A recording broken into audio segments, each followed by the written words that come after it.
오늘 우리에게 주신 하나님의 말씀 함께 찾아 읽도록 하겠습니다. 욥기 42장 1절에서 6절 말씀입니다.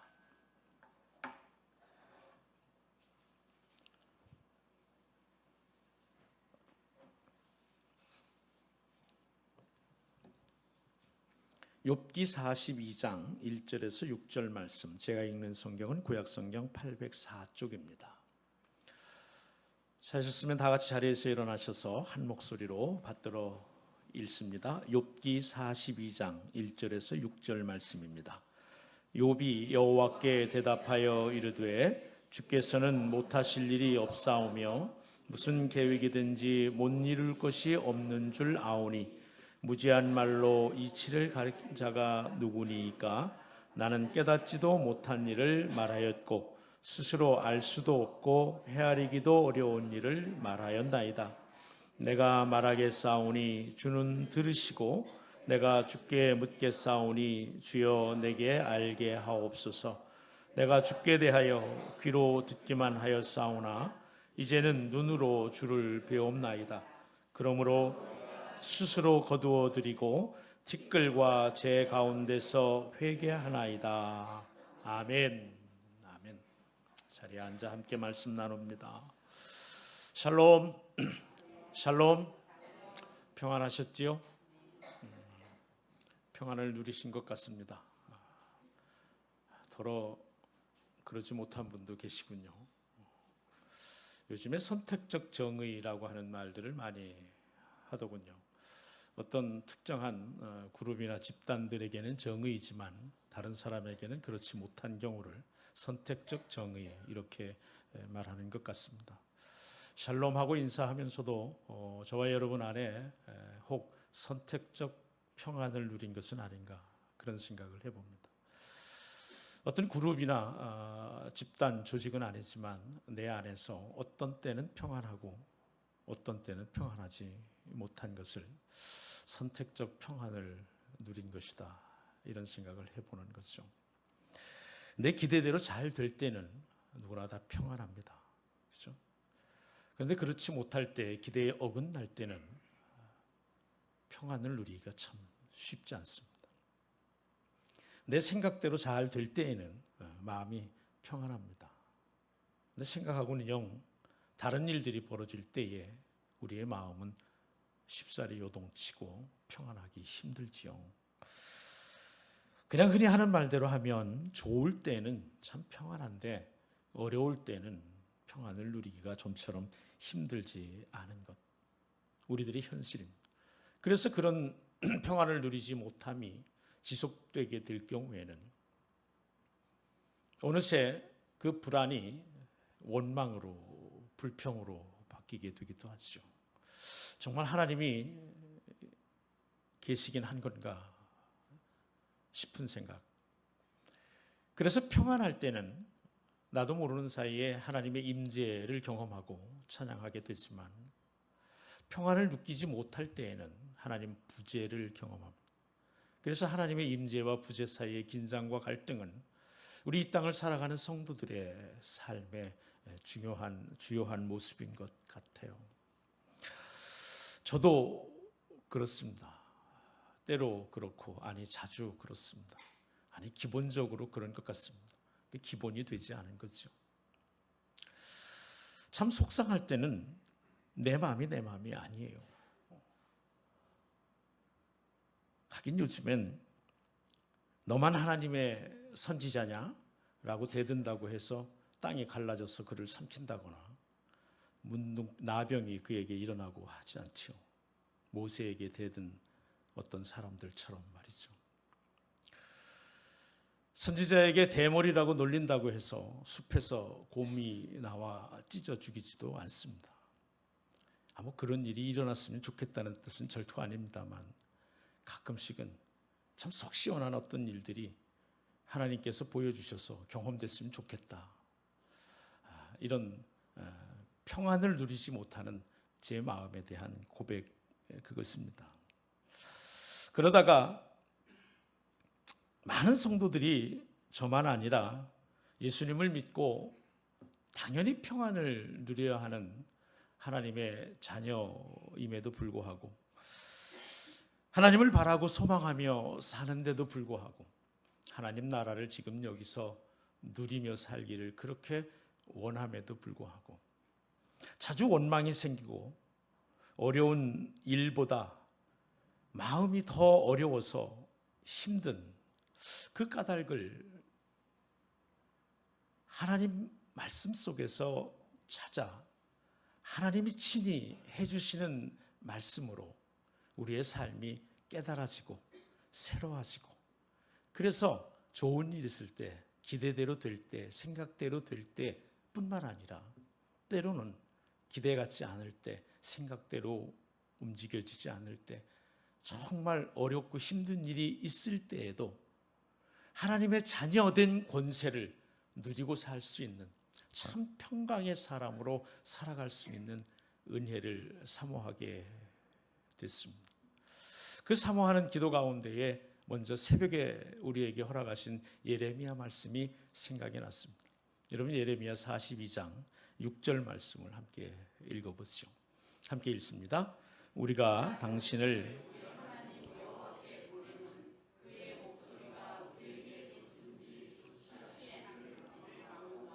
순종하려 함이라.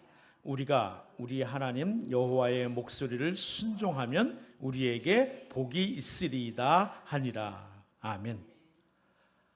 우리가 우리 하나님 여호와의 목소리를 순종하면 우리에게 복이 있으리이다. 그래서 당신을 하나님께 보내드리니 우리를 위해서 기도해 주십시오. 그리고 하나님이 하시는 말씀이 우리에게 좋든지 좋지 않든지 순종하려고 그럽니다. 예레미야는 오늘 요즘 새벽마다 우리 함께 나누고 있고 여러분 잘 아시는 것처럼 이 유다의 불순종과 우상 숭배로 인해서 하나님이 그들을 징계하시면서 그때 강대국이었던 바벨론에 포로로 끌려가는 그 회초리를 든 이야기에 대한 것입니다. 하나님의 백성인 나라가 바벨론의 포로로 끌려간다는 거예요. 자신의 조국이 열강의 포로가 된다는 거예요. 이 말을 하나님의 말씀이라고 예레미야가 계속해서 선포합니다. 그리고 하나님이 하시는 이 징계에 순종하라고. 그래서 바벨론에게 항복하고 포로로 끌려가라고. 그것이 하나님의 뜻이라고. 그러니 이 애국적인 사람들이 난리가 난 거죠. 어떻게 하나님이 그럴 수가 있는가 하고 말이죠. 그래서 평안하다 평안하다 외치는 선지자들, 우리는 지금 알지만 그 당시 백성들은 미처 그렇게 생각하지 못한 애국적인 선지자, 그러나 지금 우리는 알듯이 거짓 선지자들의 평안을 외치는 소리에 죄다 경도되고 이끌려가 예레미야를 옥에 가두기도 하고 치기도 하고 핍박을 합니다. 그런데도 계속해서 그 괴로움과 눈물 속에서도 바벨론이 너희를 칠 것이고 바벨론에게 항복하고 포로로 끌려가는 것이 하나님의 뜻이고 너희가 살 길이라고 선포하는 예레미야에게 백성들이 나와서 한 말입니다. 그래요. 그러면 한 번만 더 당신의 하나님께 기도해 주십시오. 우리가 당신을 하나님께 보내는 것은 우리 생각에 좋든지 좋지 않든지 하나님의 말씀이면 그냥 순종하려고 그럽니다. 하나님께 순종하는 것이 우리에게 복이 되는 줄 내가 믿습니다. 여러분, 이게 절로 아멘이 나오는 말씀 아닙니까? 정말 절로 아멘이 나오는 말씀이지요. 정말 아멘입니다. 아멘입니다. 그런데 여기에 크나큰 함정이 있습니다.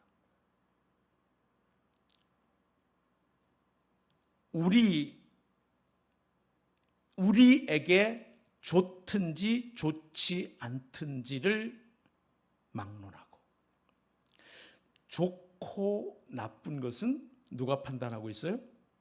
내가 판단하고 있습니다. 좋고 나쁜 것은 여전히 내가 판단하고 있어요. 좋든지 나쁘든지 순종하려고 그럽니다. 말은 정말 아름답고 귀한 순종의 말로 그렇게 하고 있는데 그들 속 깊은 곳에 좋고 나쁜 것은 여전히 내가 판단하고 있어요. 그래서 여러분, 결국에는요, 순종을 얘기하면서도요, 이 백성은 순종하지 않습니다. 열흘 후에 예레미야에게 하나님의 응답이 임합니다. 그 응답은 동일했어요. 뭐 어제까지 바벨론으로 포로로 끌려가는 것이 하나님의 뜻이고 징계였는데 회개하지도 않고 돌이키지 않는 백성들에게 하나님의 뜻이 달라질 리가 있습니까? 열흘 후에 임하신 하나님의 말씀을 동일하게 선포하자 백성들은 이렇게 말합니다. 거짓말하지 마라. 우리 하나님이 그렇게 내게 말씀하셨을 리가 없다.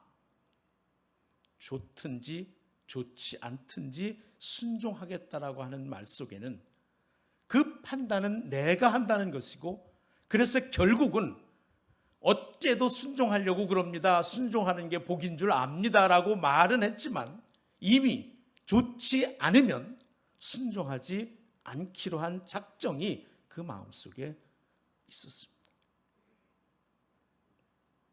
그러다가 화요일 밤에 삼각산 기도원, 삼각산에 있는 감남산 기도원에 그 남선교회 기도회 모임에 기도하러 올라갔댔습니다.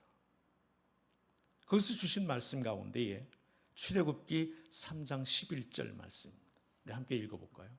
시작. 모세가 하나님께 아뢰되 내가 누구이기에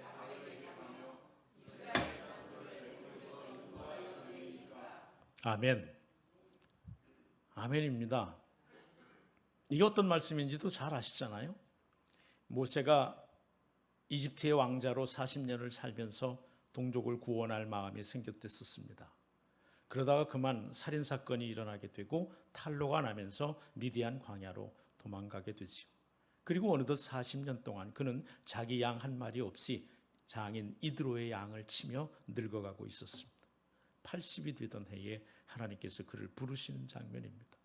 하나님의 산 호렙에서 타지 않는 불꽃 속에 떨기나무 가운데에 모세를 부르시지요.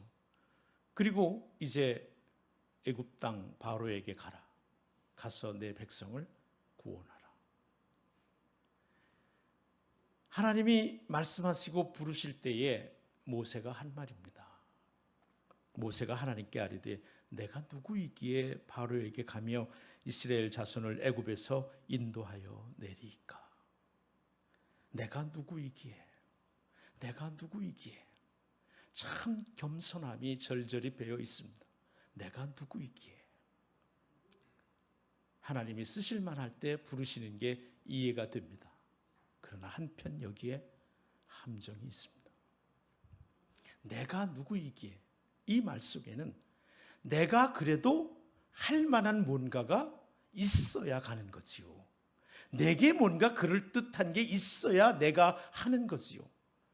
여전히 모세는 40년 동안의 광야의 삶 속에서도 정말 모든 것이 다 내려놔진 그러한 상태였음에도 불구하고 속마음 하나가 여전히 내가 누구이기에. 겸손하고 겸손해진 말이었지만 그 안에는 여전히 참 바뀌어야 될, 아주 바뀌어버려야 될 단 한 가지, 주인은 여전히 자기 자신이었습니다. 내게 뭔가 있어야 하지요. 내가 그럴듯한 게 좀 있어야 하지요. 내가 누구이기에 바로에게 가고 내가 누구이기에 이스라엘 자손을 애굽 종살이에서 건져낸단 말입니까? 여전히 40대 혈기왕성했던 그 속사람의 진짜 불순종은 여전히 아직도 그 마음속에서 제거되지 않고 있었던 것이죠. 하나님이 주님께서 라고 하는 이 믿음의 혁명적인 변화가 40년 동안에도 그 안에 이루어지지 않았어요. 물론 우리는 그 이후에 하나님께서 모세에게 지팡이를 던지라 하시고 또 꼬리를, 뱀이 되자 꼬리를 잡으라 하시고 손을 넣어보라 하시고 또 나병이 발생한 손을 다시 넣어보라 해서 온전해지고, 이런 과정을 통해서 지팡이가 뱀이 된 그 뱀의 머리를 잡아야 내가 잡는 내 방식, 내 상식대로 잡는 머리를 잡아야 안 물리잖아요.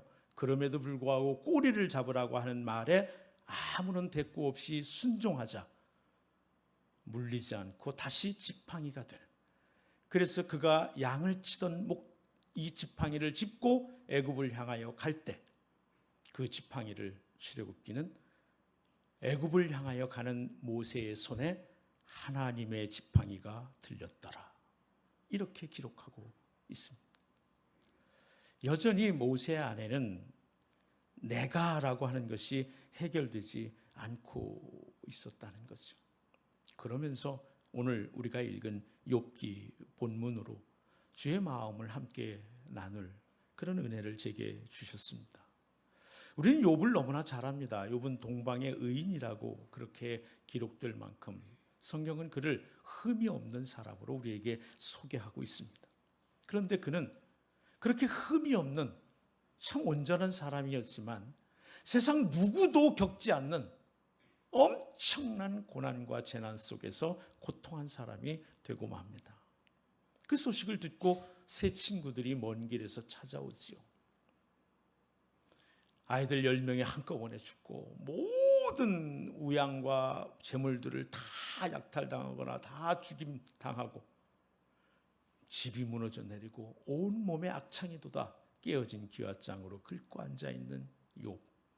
그리고 살아남은 아내는 이래도 너는 하나님을 경외하려느냐, 차라리 그 하나님 원망하고 죽어버리라고 악담을 쏟아내는 것들을 보면서 친구들은 할 말이 없어 꼭 일주일 동안을 아무 말도 못하고 욥 곁에 있게 됩니다. 얼마나 처참했는지를 우리가 이해할 수, 상상할 수 있는 모습이죠. 그리고 일주일 후에 내뱉는 세 친구들의 이야기는 한결같습니다. 요약하면 한마디입니다. 그래도 욥, 자네 뭔가 하나님께 잘못한 것이 있으니 이 어려움을 당하지. 돌이키게. 욥을 2번 죽이는 이야기였을 뿐 끊임없이 그 친구들의 이야기가 4번씩 반복되지만 반복되는 얘기는 똑같았어요. 네가 뭔가 하나님께 잘못이 있으니 그렇지. 그러나 여러분, 그 욥의 대항, 항변, 그것도 결코 낫지 않았다는 거예요. 욥의 항변조차도 결국은 내가 무엇을 잘못했길래 너희들 그렇게 말하지만 내게 잘못이 있어 이런 일 일어나는 거 아니다. 나 잘못한 거 없다. 내가 잘못한 것도 없이 왜 이렇게 이런 일이 내게 일어나는지 모르겠다 항변하는 욥도 결국은 잘된 거는 순종하고 바르게 살았기 때문이고 잘 안 된 거는 네가 뭔가 불순종하고 죄를 지었기 때문이라고 하는 이 응보의 세상 가치가 그냥 그대로 배어있는 얘기들로 40장까지 계속 이야기는 계속됩니다. 뭔가 어려운 일이 내게 잘못한 결과라면 여러분 한 번만 뒤집어 생각하면 내게 있는 좋은 일은 다 내가 뭔가 그럴듯하게 잘해서 받은 것들입니까? 정말 그렇습니까? 그러면 이렇게 나아갈 수도 있어요. 하나님, 제가 이렇게 했으니 여기에 이런 합당한 상을 주십시오. 그러면 하나님이 이렇게 물으실 수 있습니다. 그래야지 참 마땅하다. 그럼 네가 잘못한 대로도 내가 좀 갚아야 되겠다. 감당할 수 있는 인생이 있을까요, 여러분? 하나님의 낯을 피하여 그렇게 살 수 있는 인생이 있을까요, 여러분? 그런 믿음쯤 되면 우리들의 삶에 얼마나 큰 혼란과 어려움들이 생기는지 알 수가 없습니다. 진실로 우리들의 삶에서 하나님께서 원하시고 기뻐하시는 일들은 우리가 잘하면 복받고 잘 못하면 벌받는다라고 하는 식의 그러한 인과응보의 어떤 그런 삶, 그런 것이 신앙이 된 그런 모습이 결코 아니란 말씀이지요. 그래서 우리들은 나도 모르는 사이에 선택적인 평안을 누리며 그렇게 온전한 평안을 누리지 못하고 살게 되는 거죠. 그래서 이 욥의 상황을 우리들의 삶에 이렇게 적용할 때에 성경에 그런 마음을 잘 또 드러낸 인물이 엘리야라고 있습니다. 엘리야. 열왕기상 19장에 보면 그 엘리야의 마음이 절절하게 나타나고 있는데요. 그 앞장에 보면 여러분이 아시는 것처럼 이제 북이스라엘의 선지자였잖아요. 아합 왕 때 이세벨이라고 하는 이방 여인을 왕비로 들이면서 그 여인과 함께 들어온 숱한 우상들, 특히 풍요를 안겨다 준다고 하는 바알과 그의 짝 아세라를 음란히 섬기는 일들이 온 나라의 왕으로부터 가득 찼었습니다. 엘리야는 하나님께 돌아올 것을 선포했지만 참 세상은 여전히 악으로 가득 차 있었습니다. 지치고 지쳤을 때에 그는 갈멜산에서 엄청난 승리를 경험합니다. 갈멜산에서 바알 신을 섬기는 선지자 450명과 아세라 섬기는 선지자 400명, 850명과 함께 850대 1로 내기를 합니다. 이미도 3년 6개월 동안이나 가문 때였습니다. 그 가문 때에 제단을 펼쳐놓고 제물을 올려놓고 그 제물을 불로 받으시는 신이 정말 신이다. 먼저 850명의 바알과 아세라 선지자들이 하루 종일 자기 몸을 상해가면서 막 그렇게 접신을 하면서 정말 난리를 치지만 꿈쩍도 안 합니다. 그리고 마침내 엘리야의 순서 차례가 됐습니다. 쌓아놓은 제단 주변에 골을 팝니다. 그리고 거기에 물까지 붓니다. 그냥 있어도 타기 힘든데 물까지 붓는. 그리고 하나님께 엎드려 기도하지요. 하나님의 불이 임하면서 고랑에 있는 물까지도 혀로 핥은 듯 그렇게 다 하나님이 온전히 받으십니다. 그 일이 있은 후 850명의 바알과 아세라 선지자들을 골짜기에서 다 죽여버리고 저만큼 손바닥만한 구름으로 징표가 되어오는 엄청난 비를 아합 왕에게 빨리 말을 몰아 궁으로 돌아가라 합니다. 그리고 그도 그 말을 몰아가는 아합의 뒤를 쫓아 궁전까지 가지요. 3년 6개월 동안 메말랐던 하늘은 엄청난 비로 하나님이 응답해 주시는 때였습니다. 그의 마음속에는 승리로 인한 벅찬 감동이 정말 헤아릴 수 없었을 겁니다. 그런데 궁에 도착하자 그를 기다리고 있었던 것은 이세벨의 진노였습니다. 내가 반드시 엘리야를 죽일 것이다. 엘리야는 사환과 함께 급히 생명을 구하려고 도망 나오고 부엘 새벽까지 이릅니다. 그리고는 거기에 사환을 두고 하룻길을 더 걸어갑니다. 열왕기상 19장 4절입니다. 함께 읽겠습니다. 시작. 자기 자신은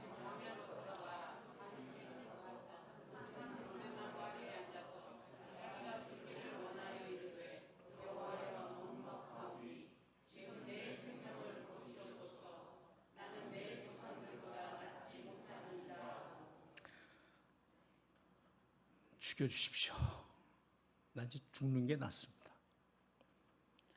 이럴 바에야 죽는 게 낫죠. 그 평생을 힘들게 그렇게 고난 속에 살았다가 이제 하나님께서 뭔가 내게 엄청난 일을 행하시는 것보다 했는데 결국은 죽임의 위험만이 내게 남았습니다.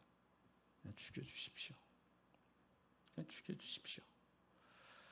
인생을 포기하고 하나님 앞에 원망하고 있습니다. 물론 우리는 그 19장에 계속되는 하나님께서 엘리야에게 하시는 놀라운 일을 봅니다. 그런 그에게 어루만지시고 떡과 물을 날라다 주시고 그래서 기운을 차리게 하시고 그래서 하나님의 산 호렙까지 40주 40야를 걸어가게 합니다. 호렙은 하나님의 산입니다. 거기에서 하나님은 이 엘리야에게 다시 한번 새로운 사명을 주시려고 그를 이끌어가고 있었습니다. 그렇게 40주 40야를 하나님의 주신 그 힘을 의지해서 호렙산에 이른 엘리야. 그러나 그는 그곳에 가서 동굴 속에 처박힙니다. 굴 속에 들어가 있습니다. 하나님이 그에게 나타나 말씀합니다. 엘리야야, 네가 어찌하여 여기 있느냐? 엘리야야 네가 어찌하여 여기 있느냐. 열왕기상 19장 10절입니다. 함께 읽습니다. 그가 대답하되 내가 만군의 하나님 여호와께 열심히 유별하오니 이는 이스라엘 자손이 주의 언약을 버리고 주의 제단을 헐며 칼로 주의 선지자들을 죽였음이니오니 오직 나만 남았거늘 그들이 내 생명을 찾아 빼앗으려 하나이다. 오직 나만 남았거늘 그들이 내 생명을 찾아 빼앗으려 하나이다. 화면에는 없어도 하나님 말씀은 있습니다. 그래요. 엘리야가 하나님께 그렇게 항변을 하는데 거기 보면 이제는 나만 남았다는 거예요. 나만 남았다는 거예요. 나만 남았대. 원망이 나오는 거죠. 그때 하나님은 그를 다시 불러 하나님 앞에서 산에 서라고 말씀합니다. 어거지로 섰겠지요. 선 그 앞에 크고 강한 바람이 지나갑니다.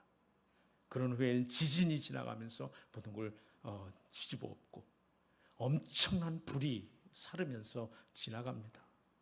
그리고는 세미한 음성이 들리는데 그 가운데 하나님이 계십니다. 거기서도 하나님 말씀합니다. 세미한 음성으로 엘리야야 네가 어찌하여 여기 있느냐. 19장 14절입니다. 함께 읽습니다.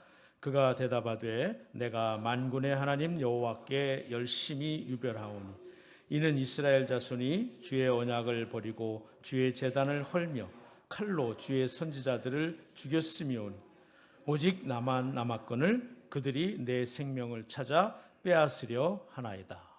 예, 저 화면에서 복사해서 붙인 것처럼 그때 엘리야도요 하나님께 복사해서 붙인 것처럼 또 말하는 거예요.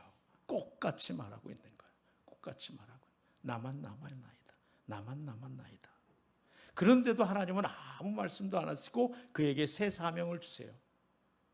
왕을 세우고 또 엘리사 후계자를 세우고 하는 사명들을 그 호렙산에서 엘리야에게 주십니다. 그리고는 18절입니다. 이렇게 말씀합니다. 함께 읽습니다. 그러나 내가 이스라엘 가운데에 7,000명을 남기리니 다 바알에게 무릎을 꿇지 아니하고 다 바알에게 입맞추지 아니한 자니라. 아멘. 7,000명을 남겨뒀대요. 난 혼자입니다라고 말하는데 그가 뭐라고 말하냐면 7,000명을 남겨뒀대 하나님께서.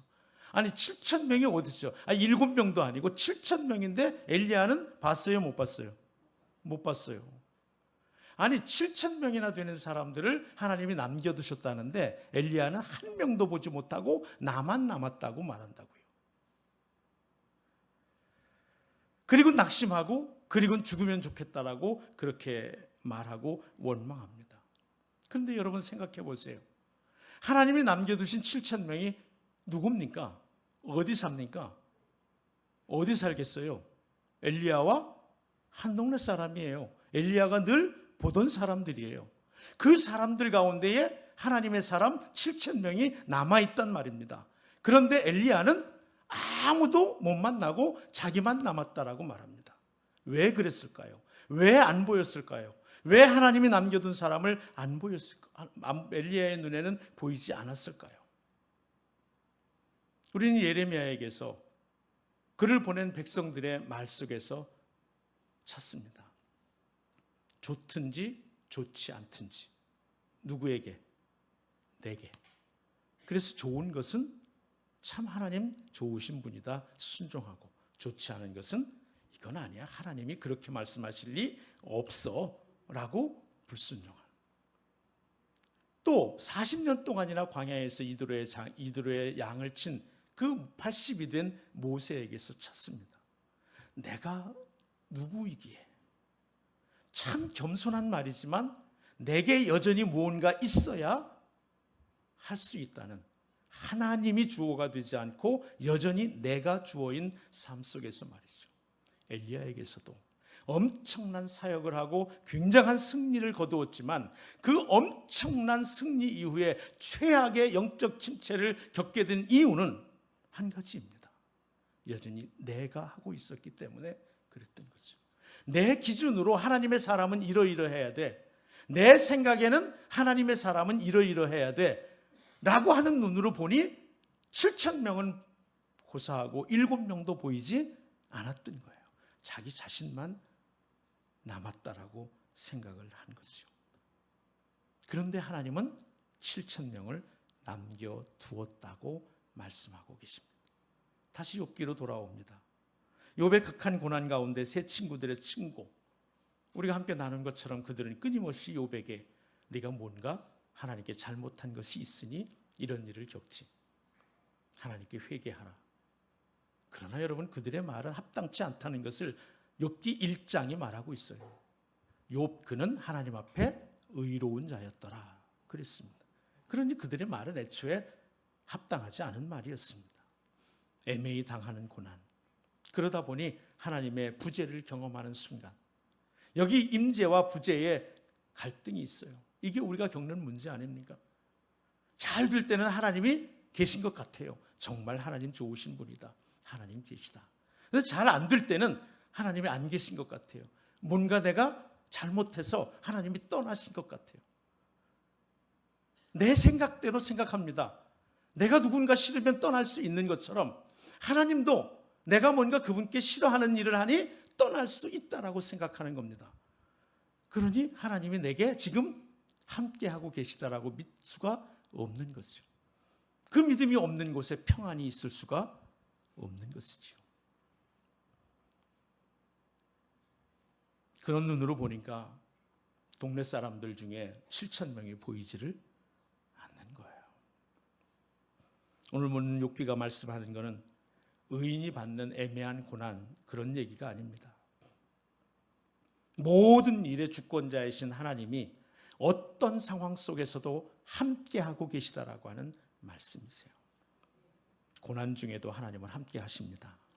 잘 되는 일에 함께 하셔서 그 잘 되는 일이 내게 복이 되게 하시고, 할렐루야, 어려울 때 함께 하셔서 그 고난의 자리가 하나님을 경험하는 자리가 되게 하시면서 우리와 동행하고 계시다는 것이에요.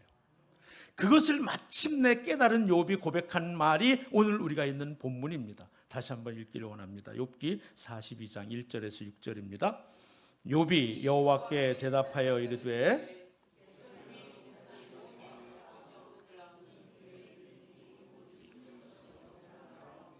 무지한 말로 이치를 가리는 자가 누구니이까? 나는 깨닫지도 못한 일을 말하였고 스스로 알 수도 없고 헤아리기도 어려운 일을 말하였나이다.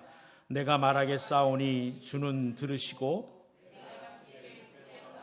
주여 내게 알게 하옵소서. 내가 주께 대하여 귀로 듣기만 하였사오나 이제는 눈으로 주를 배옵나이다.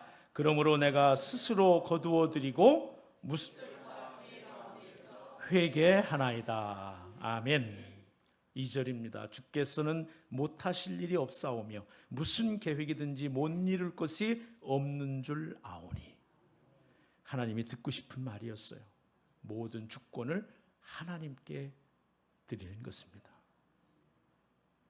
말씀 듣고 늘 새기는 것처럼 그저 내려놓는 게 아니라 하나님께 내어 드리는 것입니다.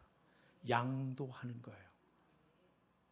내려놓는 정도가 아니라 하나님께 내어 드리는 것입니다. 내가 였던 삶에서 하나님께서 라고 주어가 바뀌는 삶에 참된 평안이 있습니다. 하나님은 그 고백을 욥의 그 지독한 고난 속에서 듣기를 원하셨던 거예요. 그래서 욥은 마침내 5절 이렇게 고백하죠. 내가 주께 대하여 귀로 듣기만 하였사오나 이제는 눈으로 주를 비옵나이다.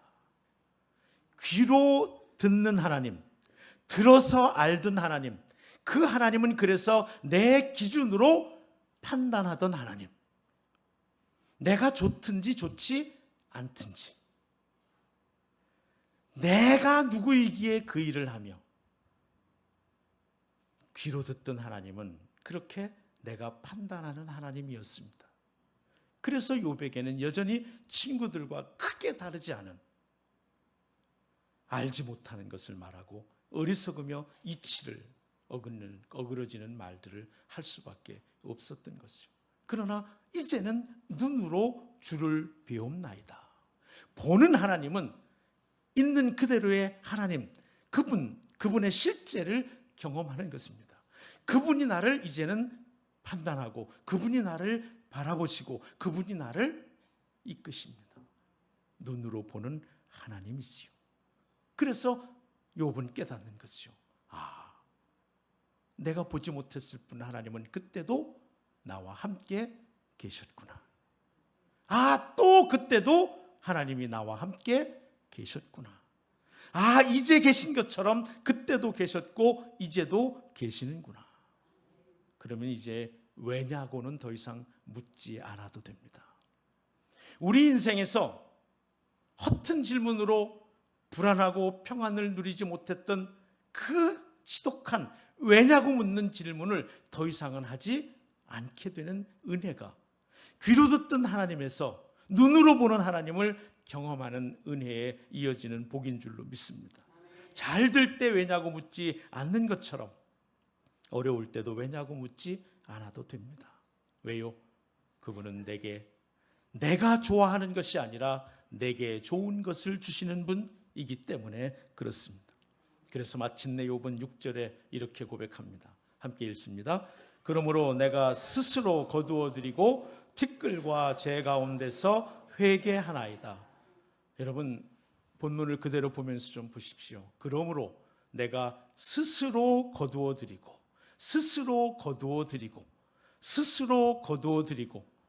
이번 주간에 저와 여러분의 하가가 되기를 원합니다.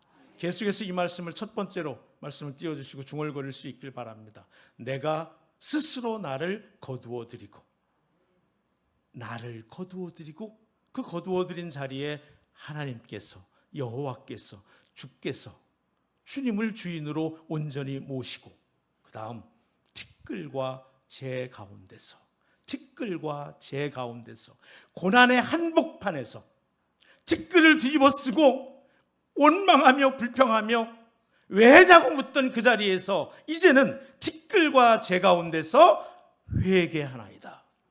회개는 후회가 아닙니다. 반성이 아닙니다. 하나님께로 돌이키는 것입니다. 나를 바라보던 내가 주인이던 삶에서 하나님을 바라보고 하나님께 초점을 맞추고 하나님이 주인된 삶을 살아가는 것을 회개라고 말합니다.